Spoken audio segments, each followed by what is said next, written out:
بسم اللہ الرحمن الرحیم ایاک نعبد و ایاک نستعین۔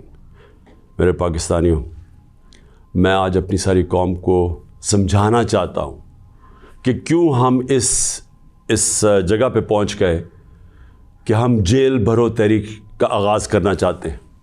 اس کی کیا وجہ ہے؟ دیکھیں، ساری دنیا میں قومیں کسی قانون کے تحت چلتی ہیں۔ قانون کیا ہوتا ہے؟ وہ آئین فیصلہ کرتا ہے کہ کیا قانون میں جائز ہے اور کون سی چیز ناجائز ہے۔ جب سے یہ امپورٹڈ حکومت آئی ہے، اس ملک کے آئین اور قانون کی دھجیاں اڑائی گئی ہیں۔ حالات یہ ہیں کہ عدالتوں کی بھی باتیں، ان کے احکامات نہ پولیس سنتی ہے نہ یہ ریاست سنتی ہے۔ میں آپ کو مثال دیتا ہوں کہ ابھی حال ہی میں جب یہ امپورٹڈ حکومت بھاگ رہی تھی اسلام آباد کے لوکل گورنمنٹ الیکشن سے، تو عدالت نے کہا کہ فوری طور پہ ڈیٹ دو، بلکہ انہوں نے تو کہا کہ 48 گھنٹے میں کرواؤ۔ ابھی تک کوئی مہینہ ہونے لگا ہے تقریباً، ابھی تک الیکشنز نہیں ہوئے۔ اس کے علاوہ جس طرح فنڈامنٹل رائٹس، جو بنیادی حقوق، جو ہمارا آئین ہمیں ہمارے بنیادی حقوق کی حفاظت کرتا ہے، حالات یہ ہیں کہ لوگوں کو اٹھایا جاتا ہے۔ کتنے لوگوں کو، سوشل میڈیا کے لوگوں کو اٹھایا گیا، ان کو تشدد کیا گیا ان کے اوپر، صرف اس لیے کہ ان کی کوئی ٹویٹ تھی، اس کے اوپر اٹھایا گیا، تشدد کیا گیا۔ ابھی تک کئی ایسے لوگ ہیں جنہوں نے جس طرح کا تشدد کیا گیا، ابھی تک ان کا ذہنی توازن ٹھیک نہیں ہوا۔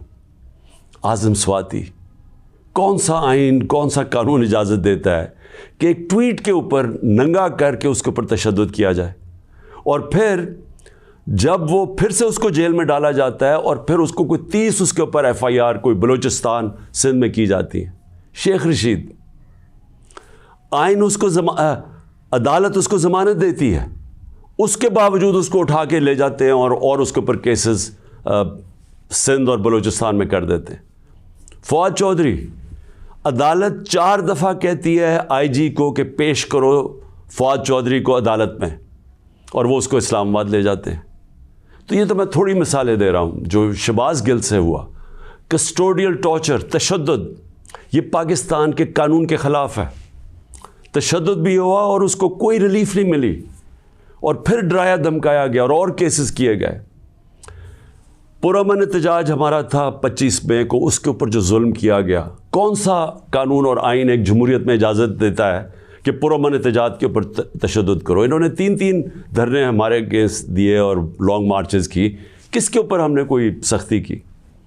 تو میں تو یہ تھوڑی سی مثالیں دے رہا ہوں آپ کو کہ ہمارا سارا جو ہمارے آئین اور قانون کے اوپر جو اعتماد ہے ہم اس قوم کا، وہ اٹھتا جا رہا ہے۔ اور بلکہ ہمیں یہ خوف ہے کہ جو اب آئین جو جمہوریت بیس ہوتی ہے جس آئین کے اوپر، اور جمہوریت کے اندر واضح طور پہ ہے کہ 90 دن کے اندر الیکشنز کروانے پڑیں گے۔ ہم نے اپنی 2 حکومتیں پنجاب اور سندھ میں کیوں گرائیں؟ گرائیں کیا ڈیزالو کی؟ خود کوئی ایسے نہیں کرتا۔ ہم نے صرف آئین کو سامنے رکھ کے کی کہ ہمیں جب پتہ تھا کہ 90 دن کے علاوہ آپ آگے نہیں جا سکتے، تو ہم نے اس کو سامنے رکھ کے الیکشنز کی طرف گئے، اس لیے کہ ملک ایک بہت بڑے بحران کا شکار ہے، ایک پولیٹیکل انسٹیبلٹی کا شکار ہے، اور جب تک اس ملک میں سیاسی استحکام نہیں آتا، ہماری معیشت نہیں ٹھیک ہونے لگی۔ تو ہم نے قربانیاں دی 2 گورنمنٹس کی، جو تقریباً 66% پاکستان ہے، صرف اس لیے کہ آئین 90 دن میں الیکشن کرواتا ہے۔ ابھی تک کتنے دن ہو گئے ہیں؟ 20-25 دن ہو گئے ہیں، ابھی تک کوئی ڈیٹ نہیں ملی۔ دونوں الیکشن کمیشن اور یہ جو 2 حکومتیں، جو 2 گورنرز ہیں، انہوں نے ڈیٹس نہیں ابھی تک دی، اور یہ سیدھی پاکستان کے آئین کی وائلیشن ہے۔ اور اگر یہ 90 دن سے آگے جاتے ہیں تو آئین بڑا صاف ہے اس میں کہ آرٹیکل 6 لگے گا۔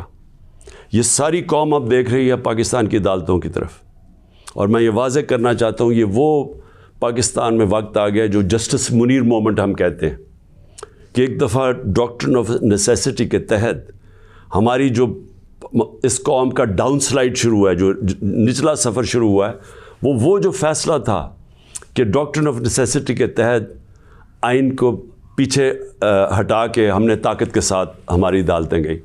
تو آج بھی وہی وقت ہے, سارا پاکستان دیکھ رہا ہے, ٹائم بدل چکا ہے.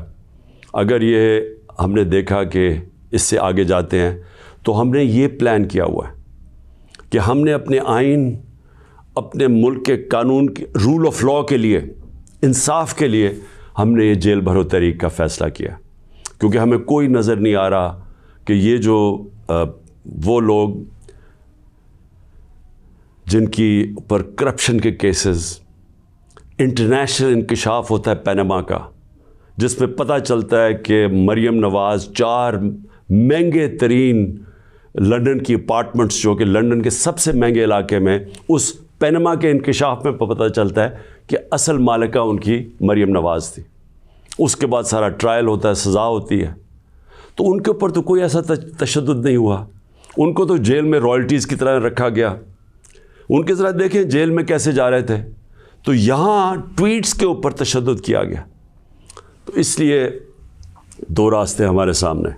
ایک راستہ یہ ہے کہ ہم توڑ پھوڑ کریں, انتشار پھیلے گا ملک میں, سڑکیں بند کریں, پتھراؤ کریں, پہیہ جام سٹرائک کریں. تو ملک کے تو آگے حالات وہ ہیں, پاکستان کی تاریخ میں معیشت ادھر تک نیچے نہیں پہنچی جو انہوں نے پہنچائی ہے, اور یہ ہم سب کو پتہ تھا ہونا ہی ہے. اور ہم نے جو اس وقت ان کے ہینڈلرز تھے ان کو واضح کر کے بتایا کہ اگر آپ نے سازش کر کے حکومت گرائی گئی, ان سے نہیں سنبھالی جائے گی, اور نہیں سنبھالی گئی.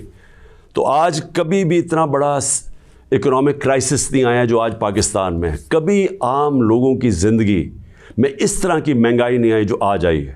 جو بے روزگاری بڑھتی جا رہی ہے, ایک طرف مہنگائی بڑھ رہی ہے, بے روزگاری, تو ملک کے معاشی حالات تو بہت برے ہیں. تو ہم اس لیے اس کو سامنے رکھ کے, اور 26 سال کی سٹرگل میں کبھی بھی ہم نے انتشار کی پالیٹکس نہیں کی. لہٰذا یہ پرامن طریقے کا احتجاج ہے جیل بھرو تحریک. میں آج اپنے سارے کارکنوں کو, بلکہ میں تو پاکستانی عوام کو بھی یہ کہتا ہوں کہ یہ اس وقت آپ پالیٹکس نہیں کر رہے ہیں, آپ اپنے ملک کے لیے جہاد لڑ رہے ہیں, حقیقی آزادی کی جنگ لڑ رہے ہیں. میں آج آپ سب کو کہوں گا کہ میرے اپنے کارکنوں کو کہ جو ہمارے ضلعی صدر ہیں, ڈسٹرکٹ پریزیڈنٹس جو ہیں, ان کے اوپر رجسٹریشن شروع کریں کہ جنہوں نے ہم پہلے ہر پاکستان کے شہر میں ہم جیل بھرو تحریک شروع کریں گے. تو پہلے میں چاہتا ہوں کہ والنٹیئرز اپنی رجسٹریشن کریں, اور اس کے بعد میں پھر آپ کو ڈیٹ دوں گا کس دن ہم نے جیل بھرو تحریک کا آغاز کرنا ہے, اور اس کی چند دنوں کے اندر ہوگی. اور اس لیے میں چاہتا ہوں کہ جلدی جلدی آپ اپنی آپ جو رضاکار ہیں وہ سامنے آئیں. اور انشاءاللہ میں یہ سمجھتا ہوں کہ یہ جو ہماری تحریک ہے, اس سے ہم وہ چیز حاصل کرنا چاہتے ہیں جو پاکستان کو ایک حقیقی آزادی بھی دے گا, اور حقیقی آزادی کا مطلب حقیقی جمہوریت وہ بھی دے گا. اور وہ انشاءاللہ وہی ایک پاکستان کو ایک وہ جمہوریت جدھر رول آف لاء ہے, جدھر قانون کی حکمرانی ہے, وہی پاکستان کو اس دلدل سے نکالے گا. شکریہ.